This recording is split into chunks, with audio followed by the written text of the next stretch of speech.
Si les parece bien, empecemos primero con las características que debe reunir un bien tangible para tipificarlo como parte del activo fijo. Hoy vamos a estar combinando la norma financiera que nos da el marco ordinario contable sobre el cual se debe preparar la contabilidad para efectos fiscales, de acuerdo a la resolución miscelánea fiscal, para efectos de registro contable, de acuerdo a las normas de información financiera, y que siempre nos va a servir como parámetro para poder evaluar cualquier tipo de transacción.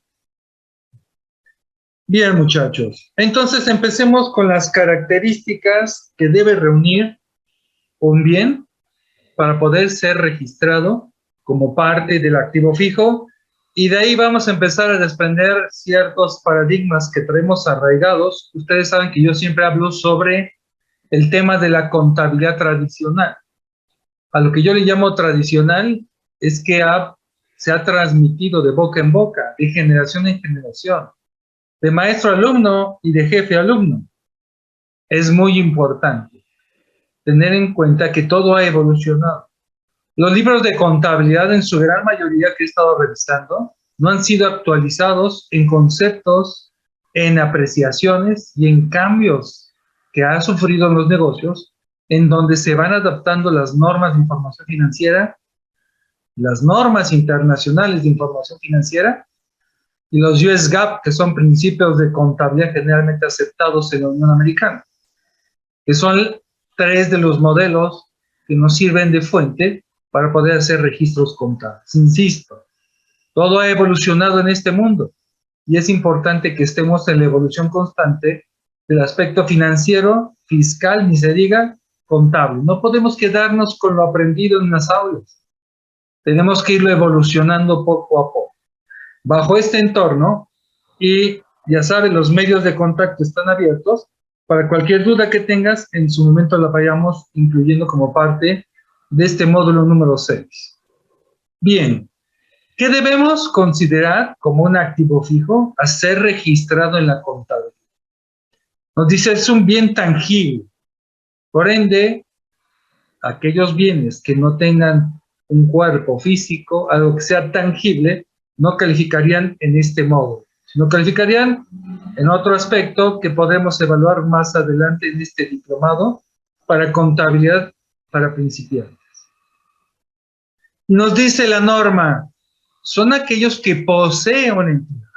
Aquí viene un término interesante, posee la entidad, sobre los cuales ya tiene riesgos y beneficios. ¿Cómo debemos entender este aspecto de riesgos y beneficios? Te transfieren un riesgo cuando ese activo, ese bien tangible, tiene, por ejemplo, un siniestro. ¿Quién se hace responsable? ¿El que tiene el bien o el vendedor? Si ya te transfirieron ese riesgo que tú asumes de manera contractual o de forma asumida, valga la redundancia, ya te están transfiriendo los riesgos. ¿Quién debe darle mantenimiento? ¿Quién debe pagar las pólizas de seguro por su resguardo físico? Si tú tienes esa obligación, estás asumiendo riesgos. ¿Por qué? En caso de que ocurra algo mal, tú estarías pagando. Por el otro lado, de beneficios. El beneficio es que tú, y solamente tú, tengas acceso al activo para poder utilizarlo, para producir un bien, para prestar un servicio, para la combinación de los dos. Tengas un beneficio económico, directo o indirecto, pero solamente tú vas a tener esos beneficios. A eso se refiere. ¿De acuerdo? Entonces, muy importante estos temas. Oye, ¿y para cuál es el objetivo para el cual yo voy a destinar ese bien tangible? Uno, que sea para su uso en la producción o suministro de servicios. Por ejemplo, si tú te encargas de hacer botellas de PET, la máquina que hace el PET, la máquina que diseña, o más bien que hace la elaboración de las botellas, la máquina que tenga que ver con la tapita de la botella, todo eso va a formar parte del activo fijo. Su propósito es usarlo en su conjunto, no de manera aislada, en su conjunto para poder producir un bien. O pueden suministrar un servicio. Por ejemplo, el contador tiene equipo de cómputo, sin equipo de cómputo no puede prestar servicio. ¿Estamos de acuerdo? Entonces, más allá de ser mobiliario y equipo o equipo de cómputo, es el bien tangible que te permite prestar servicio. ¿De acuerdo? Puede ser para su uso, puede ser para que alguien más lo utilice, es decir, lo destines en arrendamiento. Tú adquieres un auto, una casa, un departamento, cuyo propósito es generar recursos, recuperar tu inversión, pero a través de la renta a un tercero. Eso también forma parte de los activos fijos. Para propósitos administrativos, y esto es muy importante, lo dice ANICE 6, porque en algún momento me decían, oye, un teléfono celular, un smartphone, ya no es un activo, es un gasto. Y aquí vamos a empezar a dilucidar, oye, pero ¿por qué es uno y por qué es el otro? Una barrera, o más bien un mito creado a través de la contabilidad tradicional, es que debe haber una política en cuanto a montos para el registro contable de los activos. Si es mayor a 10,000 pesos, se contabiliza como activo fijo. Si es menor, mándalo a gasto. Si es arriba de 5,000 pesos, mándalo como activo, lo que le llaman capitalizar. Si es menor, mándalo a gasto. Y a veces lo que se visualiza es una deducción como gasto, no como inversión. Más allá del beneficio que pueda dar el bien o la recuperación de su valor. ¿De acuerdo? Bajo este entorno, y oye, una vez un muchacho me dijo, el auto del director general no es activo fijo. ¿Por qué? Porque no sirve para la producción o suministro de servicios. No se está arrendando a nadie, es un auto banquetero que no produce absolutamente nada.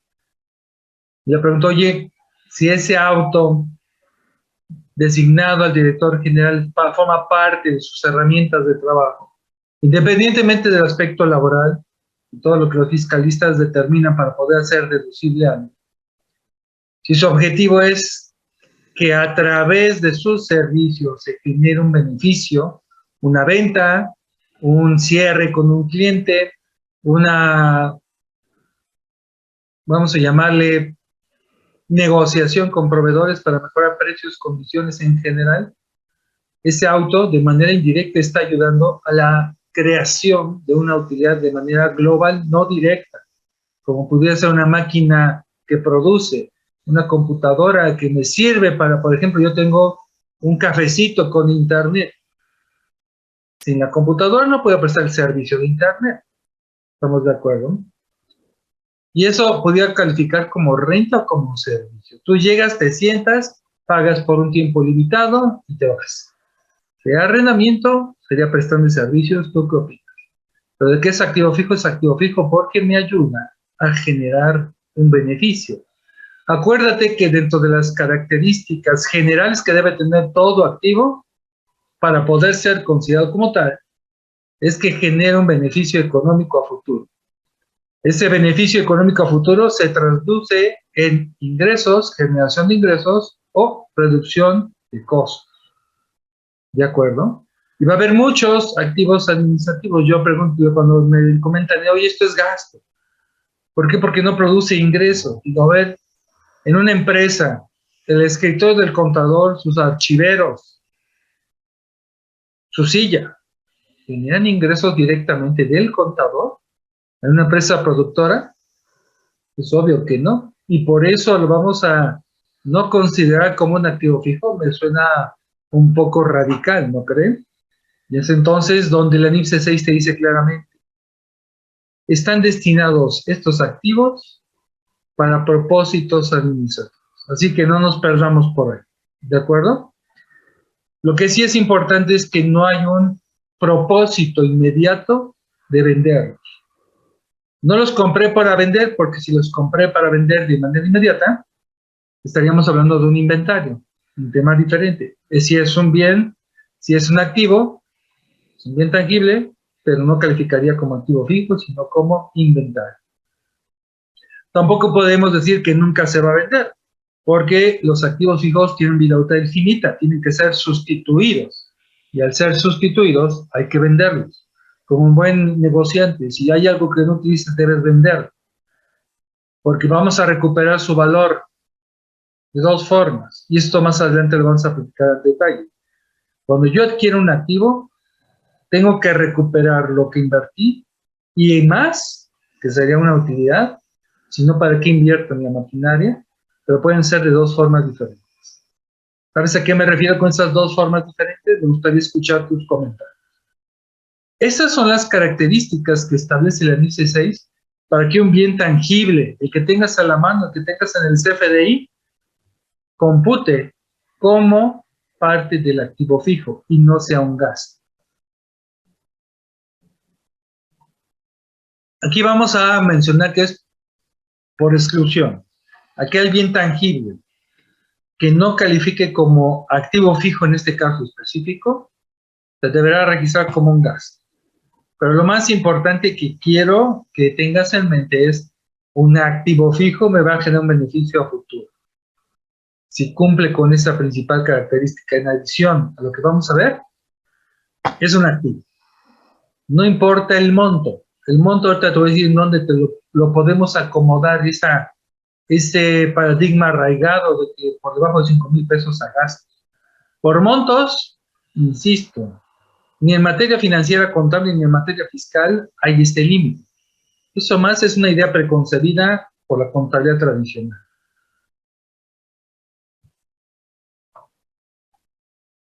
Esto es lo importante en donde voy a poder encuadrar lo que me dicen del límite del monto. Se espera usar generalmente durante más de un año o un ciclo normal de operaciones. Un ciclo normal de operaciones es el tiempo que incurres o que se incurre, o el lapso de tiempo, desde que compras un producto o una materia prima hasta que estás cobrando toda la operación. Si ese tiempo te lo llevas en un año, pues es un año, es tu límite. Puede ser que sea un proceso mucho más rápido. Una barrotera es muchísimo rápido, desde que compro hasta que tengo el dinero por haberlo vendido. Pueden ser días, semanas, meses. Es mucho más rápido. ¿De acuerdo? Entonces te establece un límite de tiempo. Oye, si este activo lo voy a utilizar más de un año o más de un ciclo normal de operaciones, califica como parte del activo fijo. Lo que la norma le llaman activos de larga duración. Para ti y para mí, que estamos en la etapa inicial, es un activo fijo. No nos hagamos bolas con los conceptos. Por lo tanto, yo pudiera pensar que si un activo que tiene poco valor y al tener poco valor, generalmente su vida útil es menor, pues vamos a encuadrar sobre esta limitante que establece la NIF 6, que debiera formar parte de las políticas contables, no el monto, sino el periodo de duración, porque lo que importante es que consideres al activo fijo no como el que pierde valor, como nos han vendido, sino como aquel que me va a ayudar a generar valor para recuperar su inversión y más. Cuando digo inversión es el dinero que estás invirtiendo para poder adquirir ese activo. Todo activo fijo debe tener un beneficio, un retorno de la inversión, algo que te ayude a generar un beneficio adicional. Si no, ¿para qué le estarías comprando? Una vez en una escuela, cuando la audité, empecé a ver su cuadro de integración de activos fijos y me encontré muchos botes de basura. Los montos eran pequeños, pero cuestioné, oye, ¿por qué un bote de basura pudiera estar como parte del activo fijo? Si tú lo ves desde tu perspectiva del despacho de contador o una empresa comercializadora o una empresa manufacturera, pues un bote de basura no te agrega nada. Pero si estamos hablando de una escuela, forma parte integral del valor agregado que este tipo de negocio, que lo podemos llevar como negocio, ofrece. ¿De acuerdo? Aunque debiéramos no utilizar botes porque se quiere decir que el problema no es la basura, sino nosotros que generamos basura, pero bueno, ahí vamos. La limitante es más de un año, no monto.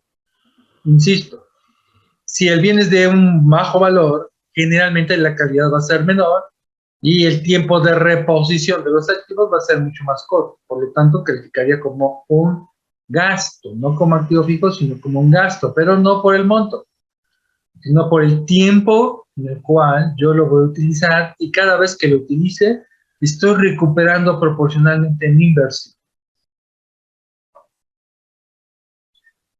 Dice, oye, y algo importante que debes evaluar, su costo se va a recuperar. De manera general, la NIVA 5 te dice, oye, el activo es aquel que te tiene un beneficio económico futuro.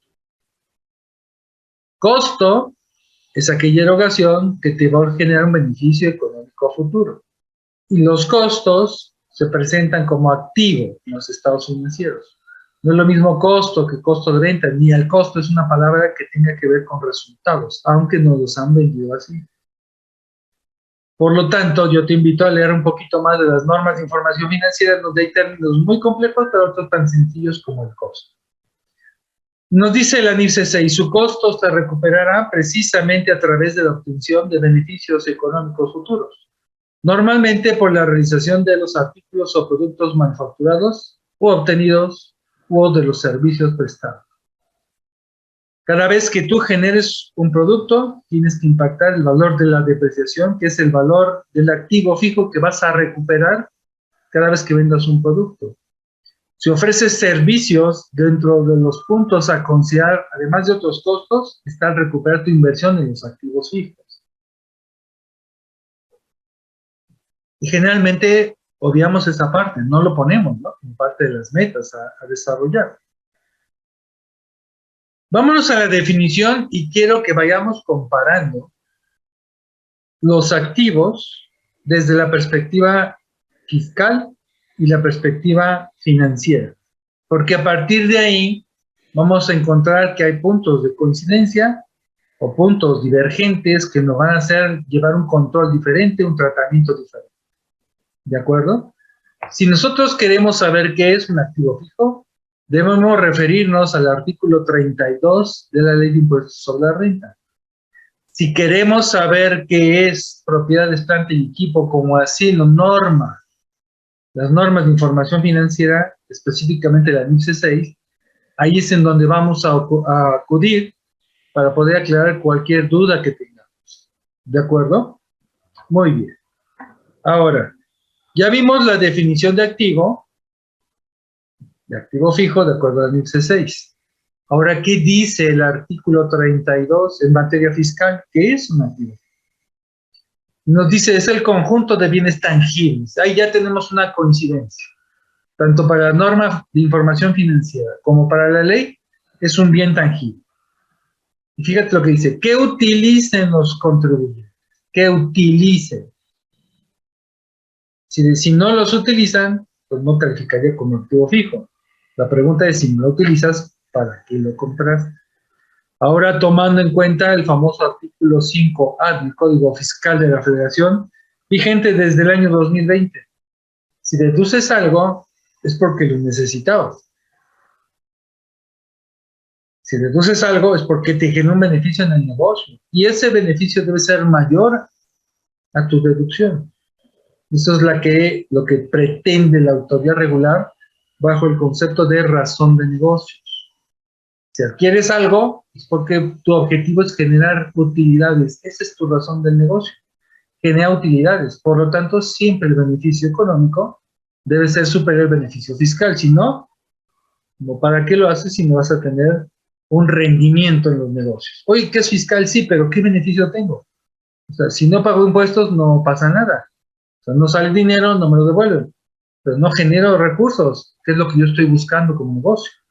¿De acuerdo? Importante esto, que utilicen los contribuyentes para la realización de sus actividades. Para la realización de sus actividades. Entonces, aquí también te lo dejo amplio, ¿eh? ¿Para qué quieres un activo? Para hacer mis actividades. ¿Y cómo se tipifica? Pues eso es lo que vas a tener que identificar. Oye, tengo una cadena de tortillerías. Las máquinas en donde yo pongo la masa, me las aplana para que salga bonita, me las calienta para que salga cocidita la harina o la masa, listo para ser consumido. Ese es un activo fijo que me ayuda a la realización de mi actividad, que es proveer de tortillas. Las normas de información financiera van de la mano con esta parte de la definición. Ahí tenemos una coincidencia. ¿De acuerdo?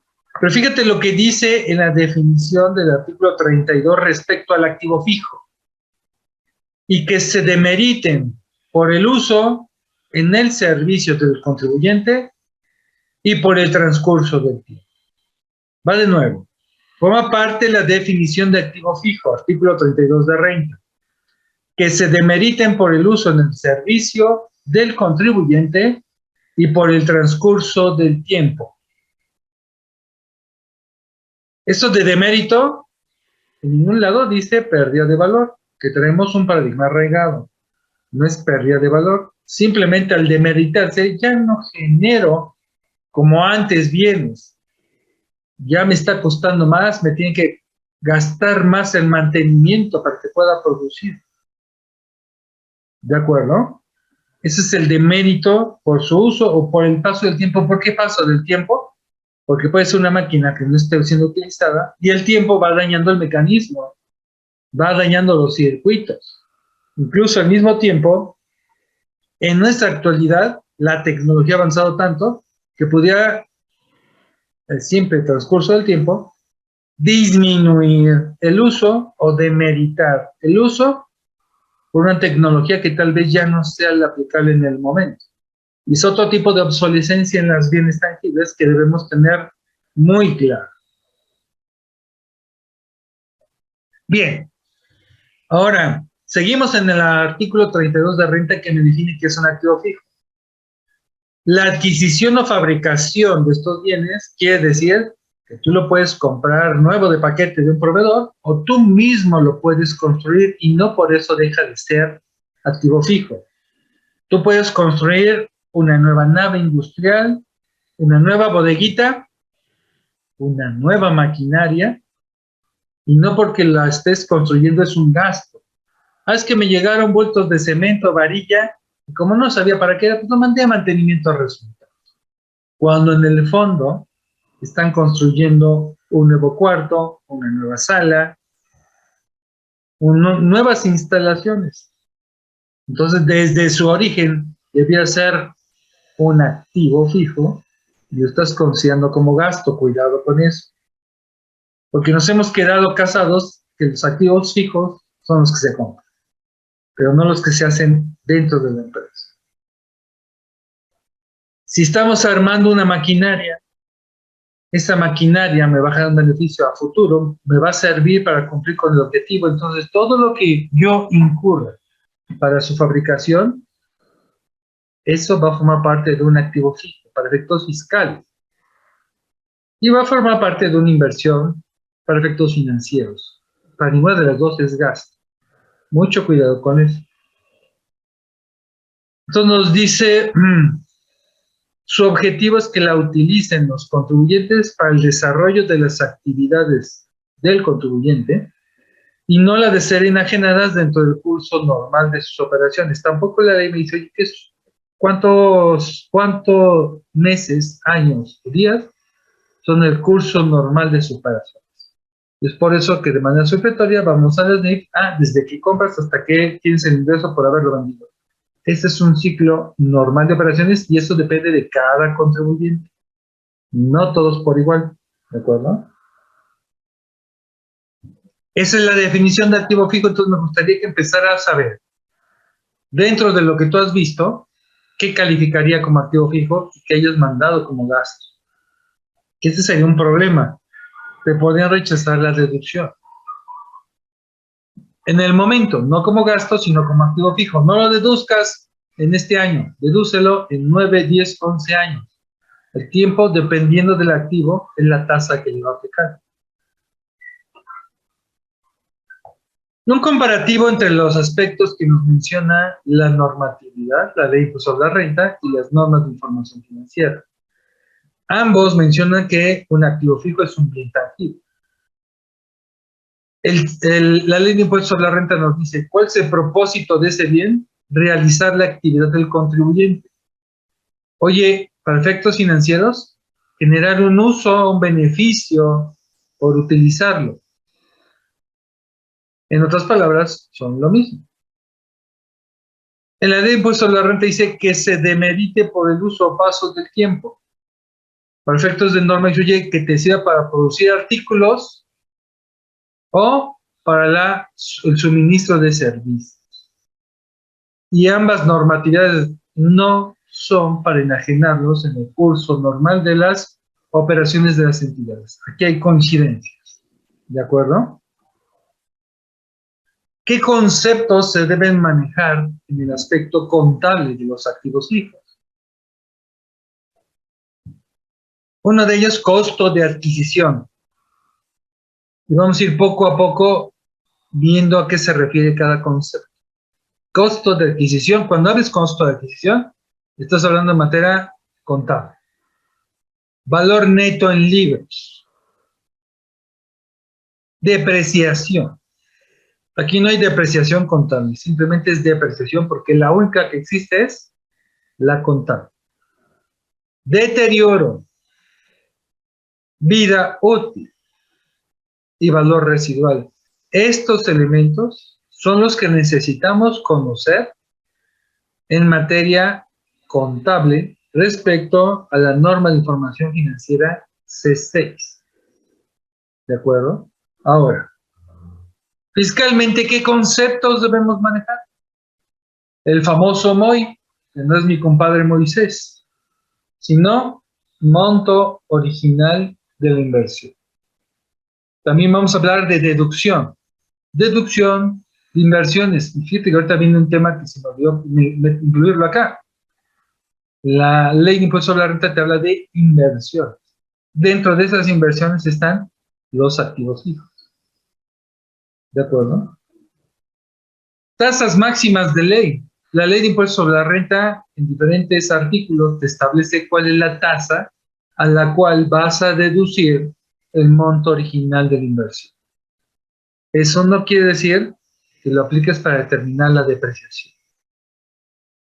Y otro concepto más, que en materia de inversiones y su recuperación vía deducción, la ley de impuestos sobre la renta te permite su actualización, que simplemente es tratar de cuidar su costo o más bien su poder adquisitivo en el tiempo y resarcirlo. ¿Pero qué crees? Yo te hago una pregunta, muchacho. Se me ocurre con preguntas locas. La actualización para efectos fiscales. La actualización para efectos fiscales, ¿es una deducción o no? Para efectos fiscales, ¿la actualización es deducible o no es deducible? ¿Tú qué opinas?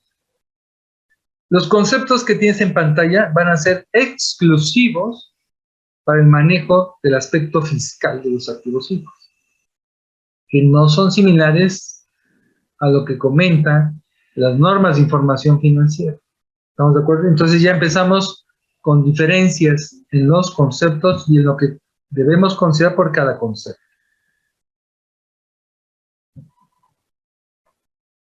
Empecemos con el aspecto financiero, ¿qué te parece?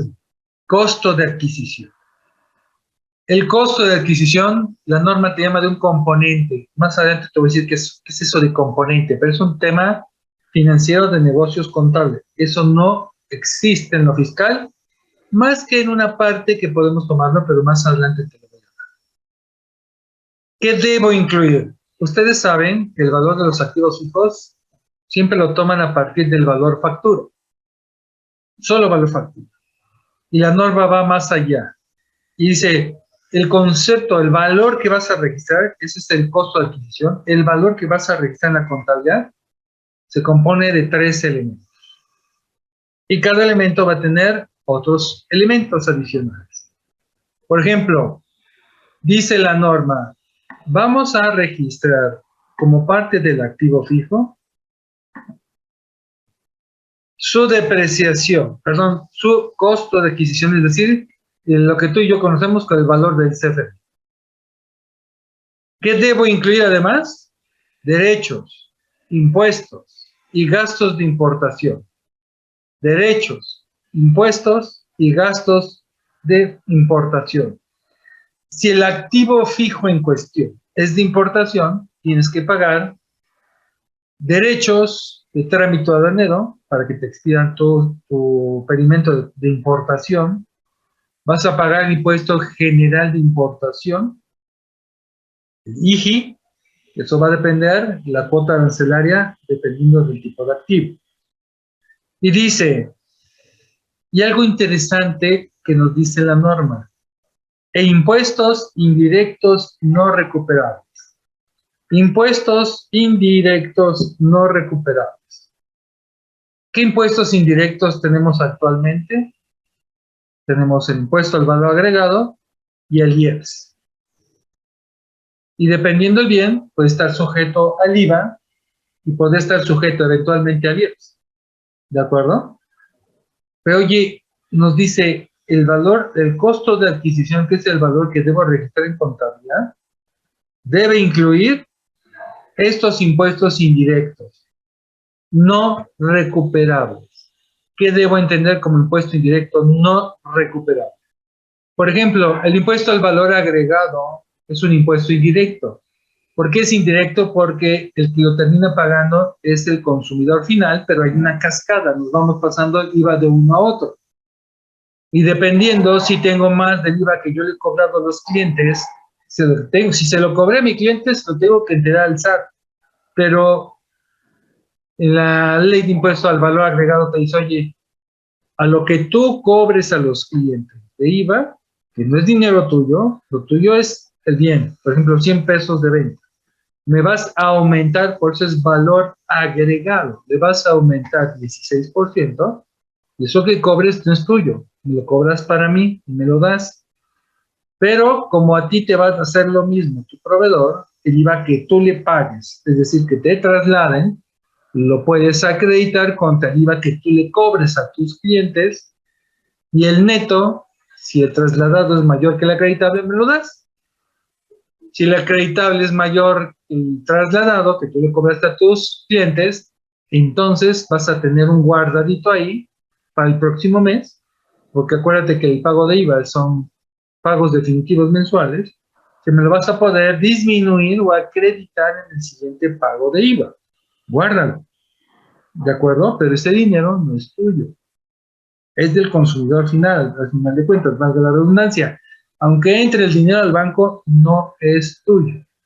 Y ese es el típico pelear con los empresarios más persona física, bueno, creo que es en general, que piensan que como ya entró en el banco, lo pueden disponer, y tenemos que decirle, no, este dinero, el 16% adicional a tu venta, eso es del diablo, ni lo tocas.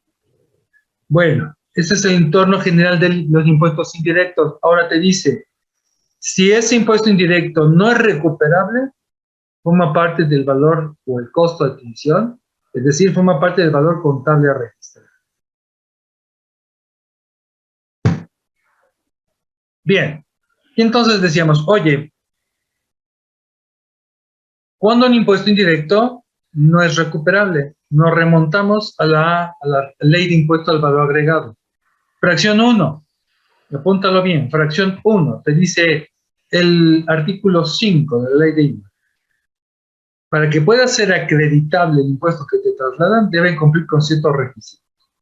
Y la fracción 1 te dice, oye, que ese IVA que vas a acreditar tenga relación con tus actos o actividades, lo que tú vas a cobrar, que estén grabados a tasa 0 o tasa 16.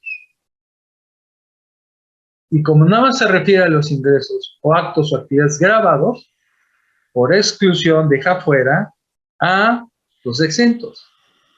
Por lo tanto, si tú pagas un IVA o el proveedor te traslada un IVA que tú pagas y esa operación que generó el IVA va destinado a un acto que no está grabado para la ley de impuesto al valor agregado, en ese caso no puedes acreditar el IVA. Porque si dices, oye, yo tengo ingresos exentos, no cobro IVA, yo pago IVA, entonces devuélvame el IVA. De tonto los legisladores dijeron, no, cerramos, no vas a poder acreditar. Y el artículo 28 de renta dice, no te preocupes. Dentro del artículo 28 de renta que habla de los no deducibles, dice, oye, un no deducible es el pago que haces del impuesto al valor agregado. Pero hay una excepción, excepto si ese IVA que no puedas acreditar provenga de partidas deducibles respecto a la ley de impuesto a la renta, que es una ley diferente. Entonces, ese IVA que no puedes acreditar lo puedes hacer deducible. Y por eso pensamos que ya se registra como gasto en resultados. Nada que ver. Ese IVA que no puedes acreditar forma parte del costo de adquisición del activo. Ojo con eso.